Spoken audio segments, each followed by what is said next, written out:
Maintenance Advisory Committee at the Park Board. Last meeting will be next month. This month for July, we didn't have our regular meeting, but we did have a special meeting on Tuesday morning to review the proposed budget draft. Basically, the hot tax that is received from the rentals is about $4 million. The majority of that's going to salaries and equipment. A lot of the equipment that they're proposing in the budget to purchase are big ticket items like a trash truck, 5 or 6 other pickup trucks to drive up and down and collect trash, some leased equipment, things like that. Can everybody hear me? Except for him. Okay. So that's the basic budget. There's a lot of 100 different line items, but in general, that's the draft budget, and it looks like they are investing in equipment to help continue servicing the beaches. So we'll have our next meeting, it'll be next month for August, and then I'll have a more in-depth report for that one next month. So thank you. Thanks, Brad. How about Cheryl Johnson? Okay, now, Galveston County Tax Collector. thank you. I am not going to teach y'all how to protest your values. You can call me individually, but y'all have heard that so many different times. Can y'all hear me okay? I was debating about whether I should stand over there or stand over here. I can move. I just want to make sure everybody can move right here. So, because Bill Schultz, she wants me in the middle, but then.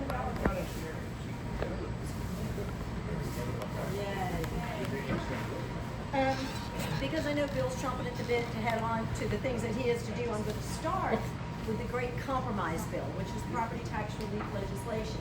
Now, you've heard some about it. I'm going to give you a little bit of a different insight and a little bit more details.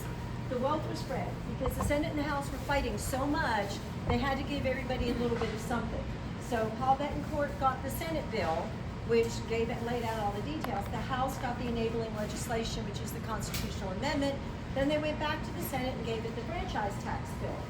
So what I'm going to go through and explain this by telling you what the language is going to be on the constitutional amendment, because nobody ever understands that language, okay? So what you're going to be voting on is the constitutional amendment to authorize the legislature to establish a temporary limit on the maximum appraised value of all real property other than a resident homestead for agricultural purposes. So, as you've heard, 20% cap on all real property, not business personal property, but all real property. That'll be land. That'll be your second homes. That will be your businesses. That's valued at $5 million or less. So, if your home out here on the West End got valued at 5.2, you better be protesting that value and getting it below the 5 million, okay? Because we want to make sure that you've got that protection. There is a 3-year trigger in that. So that's only going to last through December 2026. So I foresee another bloody battle coming back. Now my hope is they're going to lower that cap. They're going to put it on all real property, including homesteads. And it's my goal to knock it all down to 5%. But we're going to have to assess, they want to know what the damage is going to be, the potential for harm with the 20%. And then and increase the exemption. Now this is like one paragraph. You talk about the biggest run-on sentence you've ever seen. To increase the amount of the exemption from ad valorem taxation by a school district, my county auditor was having a heart attack about this, from 40 to 100,000. Record number increase, it's a big, big, big increase. To adjust the amount of limitation on school district ad valorem taxes imposed on the resident homesteads of the elderly or disabled to reflect increases in certain exemption amounts. So we're working, I just had a software conference in San Antonio. We have been, because the constitutional amendment you passed last time, we are recalculating tax ceilings going back to the first compression in 2019. So we're going to calculate what that ceiling would have been in 2019 with the compression. We're going to recalculate with the compression for 2020. We're going to recalculate with the compression for 2021. We're going to recalculate. We have to do this in order, one at a time. Then we're going to recalculate with the compression in 2022, as well as the increase in the homestead exemption. and we're gonna set your ceiling. But then we're also gonna come back next year and the year after and compress again and keep resetting those ceilings if this constitutional amendment passes. So we got a lot of calculations to do, and I do want you to pay particular attention to your tax bills and make sure that's done right. I have great confidence in my software company and my team, but still, for those of you who have houses in other areas, you want to really make sure your tax collector is doing this properly. I can send you the spreadsheet calculation. Then, to exempt certain appropriations to pay for all of this. So the state legislature, as you know, has a spending cap. Well, you have to give them permission to bust that. Now, it's my hope they come back and say all future excesses or 50% of excesses will be automatically dedicated to property tax relief, but we'll find that out in the next session, see if that happens. And remember, run-on sentence, and to authorize the legislature to provide for a 4-year term of office for a member of the board of directors of certain appraisal districts, period. Now, any county over 75,000, and that's 50 Texas counties, will be able to elect in November next year 3 members to the CAD board of directors. Is that important? Well, we hire the chief appraiser, we set their budget, we see how much money on lawsuits they should have or not have. We do not have anything to do with values, but hiring the chief appraiser and driving the attitude of that CAD is really important. So you're gonna have 5 members that are appointed by your governments, and I always look at who do I work for? I don't work for the governments, I'm sorry, Marie. I don't work for the governments I serve, I work for you. I work for them too. Right, okay, so who does your CAD board of directors work for if they were appointed by the county? They work for the county. If they were appointed by the school district, they're representing the school district. They're not representing your best interest. Thankfully, they gave me a vote last year, so now I'm not only your voice, I get to cast a vote, and I cast a lot of opposition votes because I don't like what they do. They found out they were in violation of a personnel policy, and rather than move the person and eliminate the violation, they just changed their policy. You don't change a policy to address a violation, you correct the violation. So things like that, I need those 3 members to be pro-taxpayer and to be one of those people that when you go through training, you don't get your brain sucked out and all of a sudden do whatever you're told to do instead of doing what feels good right here. So any of you want to run, you need to let me know because we're going to have an election next year. Assuming you vote for, and I'm begging you to please vote for that constitutional amendment. Also, in those counties, those 50 counties, the board of directors will be appointing the ARB members. It's been the state district administrative judge. There will be more accountability when this changes and we get to put the people on there. And my question is going to be, and anybody who comes to me and says they want to run, this is going to be my question to you. The tax code is ambiguous. It says over here do this, it says over here do that. There's case law that says in those instances we are to err on the side of the property owner. There are ARB members that can't answer that question correctly when asked, given all things being equal, or given an ambiguous situation in the law, are you going to vote in favor of that property owner and lower their value, or are you going to vote in favor of the CAD? And many of them say, oh, you can't trust those property owners, they lie. Do I want that person on your ARB?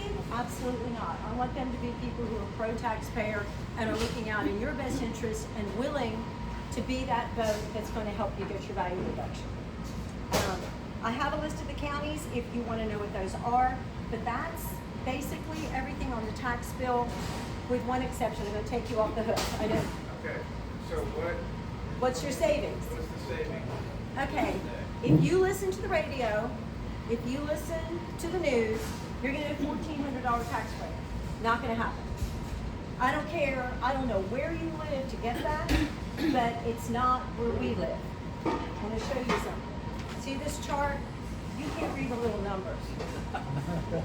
That green is the number of single-family residential properties that increased in value. 85% in Galveston County last year. 76% the year before. 84% the year before. If your value went up, you'll be lucky to get the tax break from the increase in the homestead exemption. When the Senate calculated their numbers, they used 2021 average school rates. I used 2022. I assumed a 10% increase in everybody's value. 20% for my businesses, because the businesses are going to get that 20%.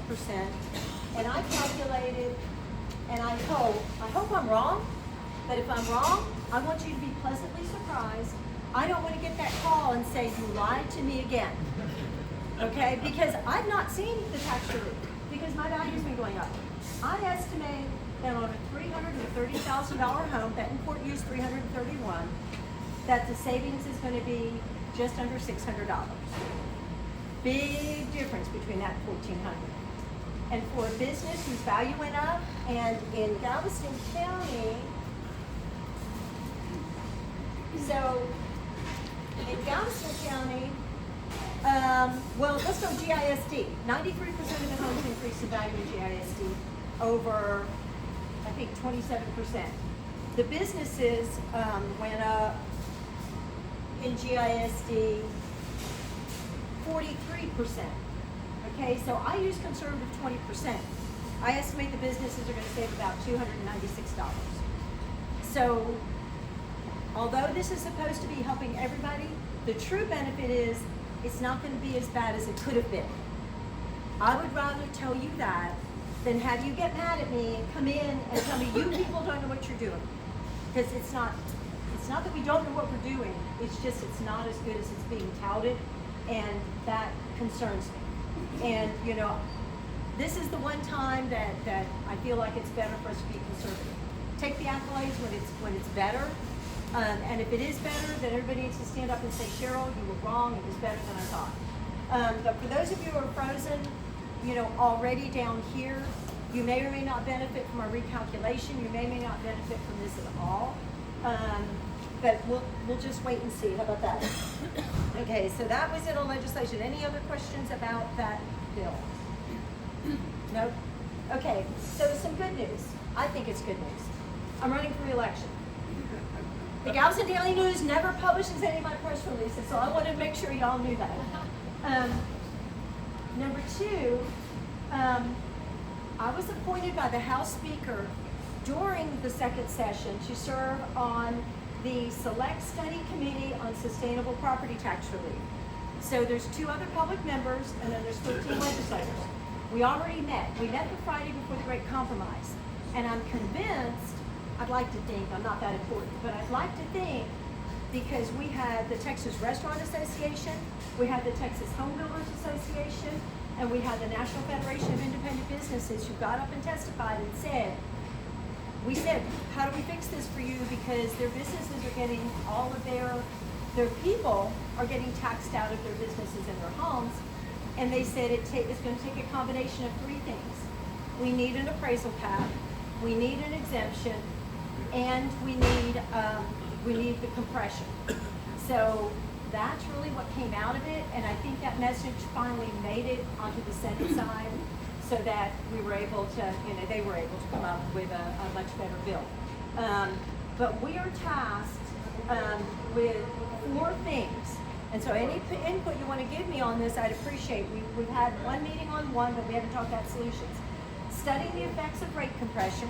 Are people really benefiting from that? What's happening to the school districts? Since the school districts are supposed to be being made whole, we want to make sure they are. Limits on taxable value. Is 10% right? Is 20% right? Or does it need to be something different? And what's the impact on homestead exemption increases? The good news for me is I've got charts and spreadsheets, like 9 gig of spreadsheets and analysis I've already performed on this. And so I'm feeding that to the committee. And so one of the things that I analyzed is, because one of my school districts increased their debt rate 20 cents last year. What are school districts doing? What are other governments doing when the rate gets compressed? Are they just increasing their debt? If they're increasing your debt because they feel like they can hide behind compression right now, that's not fair to you. That's defeating what the legislature is trying to accomplish.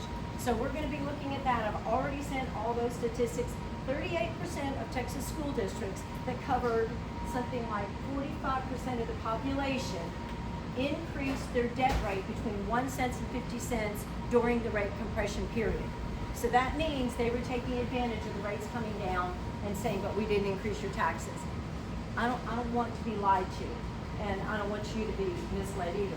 So we're gonna look at that. Studying the elimination of maintenance and operation taxes by 2035. There's a whole lot of debt that's backed by property taxes that we can't do anything about, but Terry would be thrilled to know that we're trying to come up with, you know, ways to actually get to eliminate all M&O taxes. So we'll see. It's gotta be fair and it's gotta be equally proportioned. Examining the historical rates of appraisal increases, for me, throw the dog a bone. I've already got that, all the way back to 2007. And a recommendation on methods to reduce the burden on all real property, and examining the long-term value of homestead exemptions in conjunction with the impact on appraisal increases. So this committee is really on board. It's Republican and Democrat, and I've been greatly impressed by the Democrat representatives when the Central Appraisal District Association, the County Appraisal District Association speaker was speaking, and they said, how often do you increase values? And he said, oh, every year. And he said, do you treat people right? Oh yeah, we treat them really. He said, no, you don't, you treat them bad. And I'm thrilled that the word from you is coming back to those state reps that you're having a really difficult time protesting. Anybody have a hard time protesting? Tell you what happened to me. And people don't know this, and this is wrong, and this is one of the things we have to fix. We went to the ARB last year. So under Texas law, without clear and convincing evidence, they shouldn't have increased my value again. Well, they did. $15,000, and I think they just did it to make me mad. And so I called the chief appraiser. Now the chief appraiser, we have a new chief appraiser.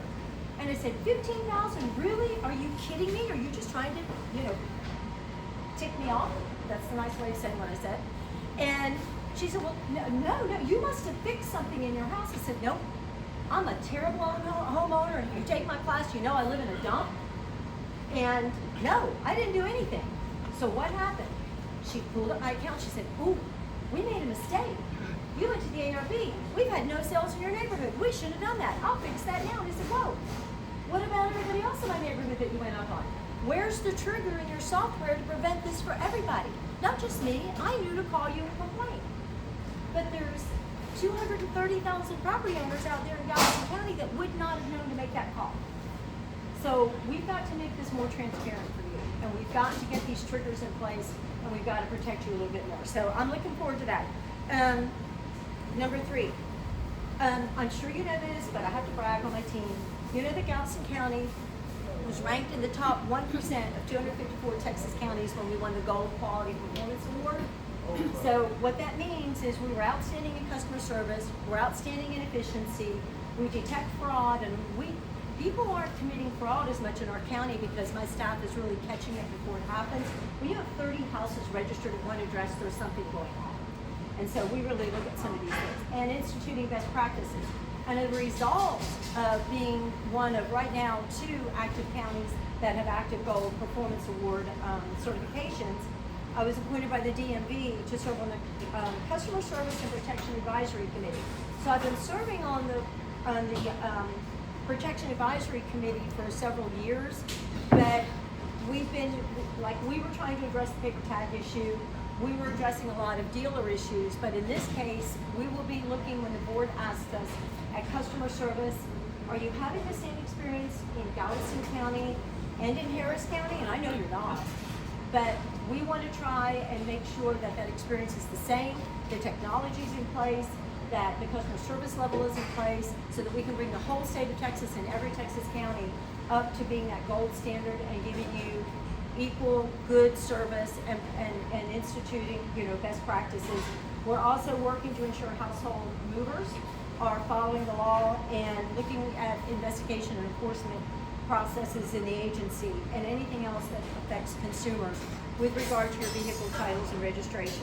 The only other thing that I have to add, and then I'll take your questions, is, well, 2 things. The governor was in a really bad mood. He vetoed 78 bills, but he didn't beat Governor Perry's record of 82. So although he vetoed a lot, I mean, you can look at who those authors were, who the co-sponsors were, and you know who he was targeting. I don't know what happened to Dennis's bill. He looked at me and said, why me? And I said, I don't know. Betancourt wasn't associated with it, but he vetoed most of Senator Betancourt's bills. But good news too, and I know Terry would appreciate this as well. Two things in elections that may make a difference is there's going to be weekly reporting by the Secretary of State of vital statistics. So we're going to get death information quicker. This isn't going to help us remove the people that are still in our rolls that are deceased, but we're getting that information much more fast than we've been getting it. So that's going to be wonderful. And we're supposed to be able to trust the Secretary of State that it's accurate. I can't tell you how many times we followed their instructions and we sent one of those awful letters to somebody that said, "We understand you may have died." And then the widow comes in and says, it wasn't me, it was my husband. And then it's really hard for us to, what information did you get? Well, we got it from the Social Security Administration. You might want to check your benefits. Or we got it from the Secretary of State. Or we got it from vital statistics. They really made a mistake. So, so we're hoping that this is going to be a little bit more accurate.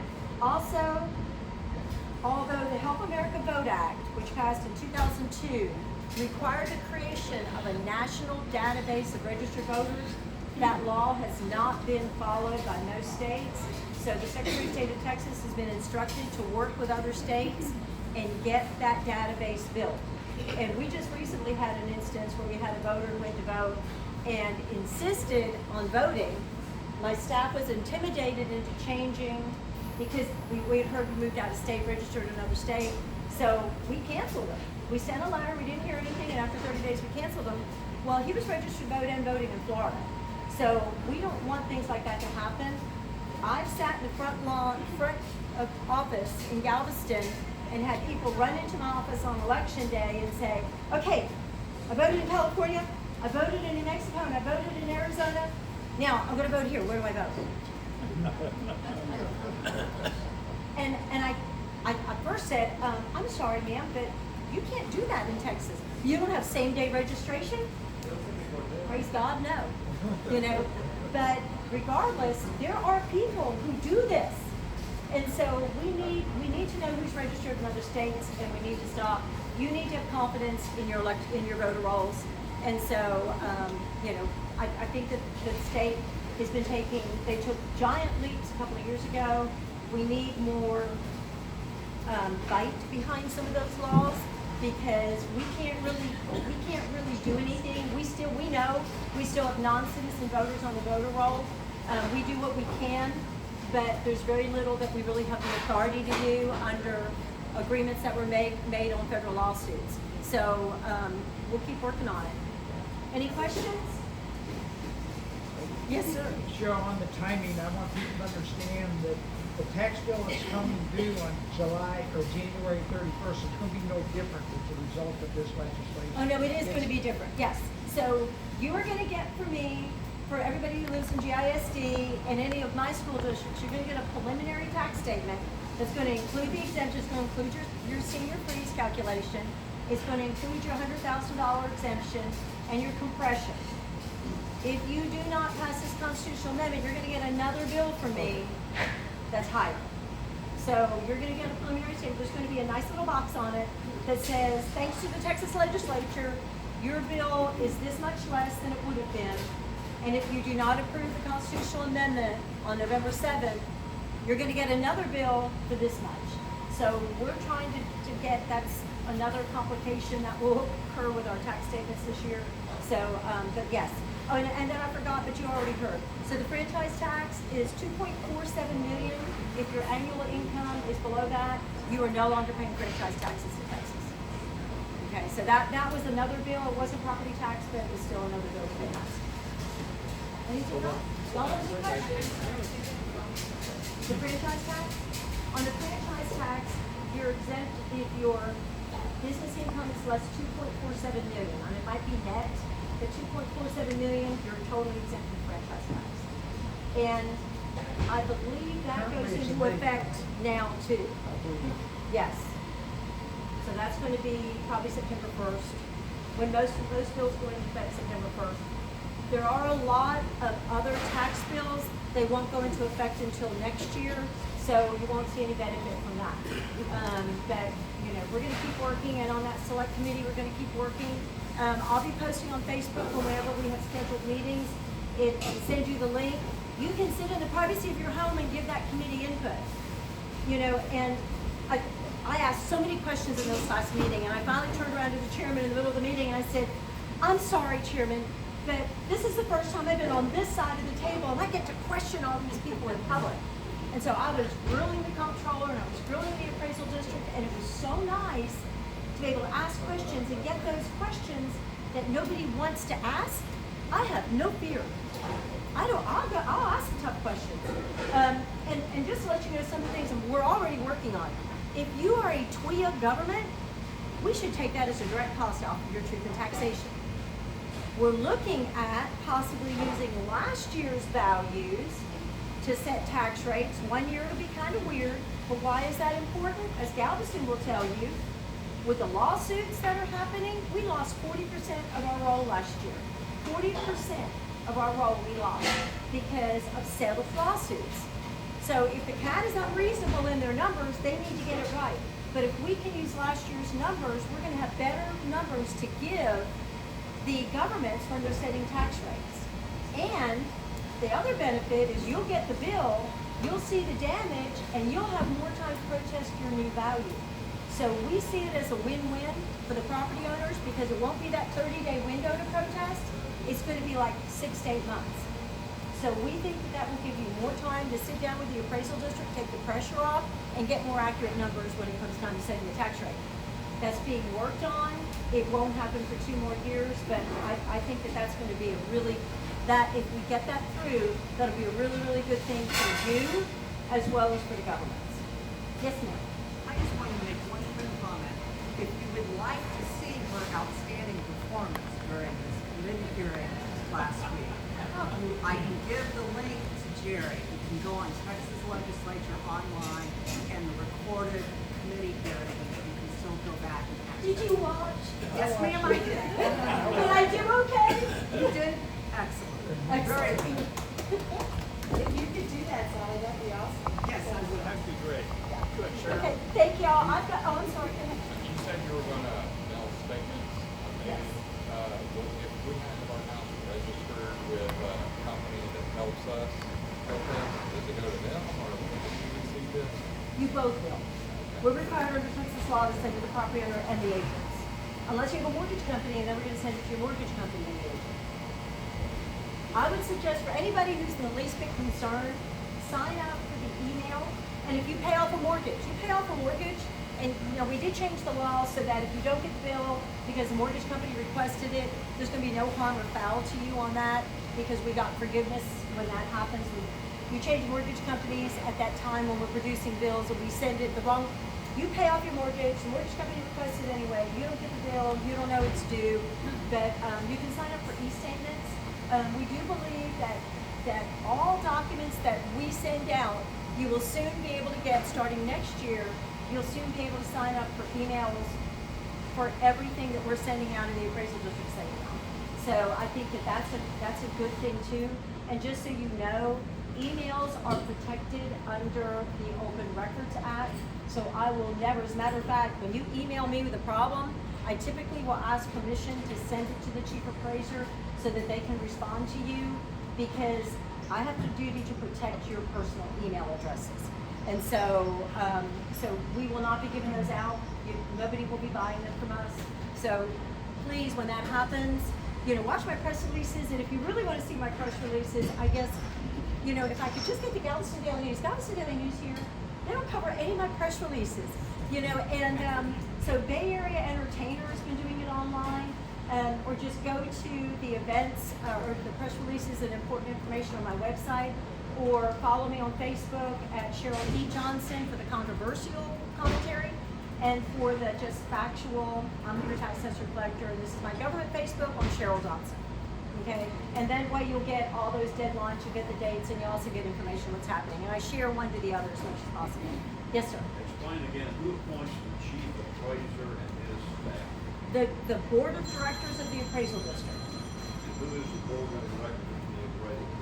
Right now, it's Don Bartlett, Tom Farmer, Scott Brass, Matt Doyle, and I can see it's Chad Tressler. Who appoints them? The governments. So the Which counties, government? the school district, the community colleges, school district, cities, county, and community colleges.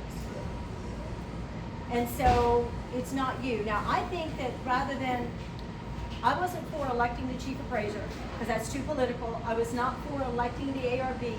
That might not be bad, but that would be a whole bunch of people on the ballot. You wouldn't know who to vote for. You could easily make a mistake.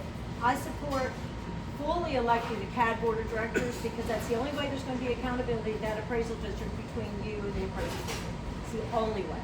So 3 is still not the majority, but the majority is required, like in appointing those ARB members. And you know, it's a great part-time job. For those of you who don't work during the summer, you know, it's like $150 a day to sit on those ARB panels. And, you know, it's a good little income, you know, maybe $4,000 to $6,000 a year. But that's enough to pay at least a little bit of your taxes, right? They made more than the state reps do. Yes, that's true. Anybody else? You good? Okay, I've got 2 little grandsons waiting for me at my house, so I'm gonna scoot out the door. And I greatly appreciate y'all. And if you ever need anything, you know where to find me. Cheryl.e.johnson@co.galveston.tx.us. It's the longest email in history. So after you get tired of typing it, you probably hit return. You probably hit the right address. Okay. How many thank years you. now, Cheryl? 18. Thanks. Good day, workforce. So that'll be it for our meeting. And if you're wondering why we're here at Waterman's instead of at the country club, the country club has a lot of property owners association meetings there in the summertime. And the golfers have a very difficult time finding a place to park. So the country club has decided for the months of June, July, and August, they will not allow any property owners association meetings. So we'll be meeting here again in August 19th. That'll be our next meeting here at Waterman's Restaurant. And it's really a good one. It's good for property owners associations because it's going to go over the what's enacted during this recent legislative session. And it's Weston Ray. He's been here for the last 2 or 3 years after the legislative session to go over what the new rules are. So it's an important meeting. So it'll be August 19th. Hope you can come. Sorry about some of the noise background. Hear the ice cubes once in a while. But they're going to try to get a better microphone system. But these chairs are relaxing though, right? Okay. Good. Thank you all for coming.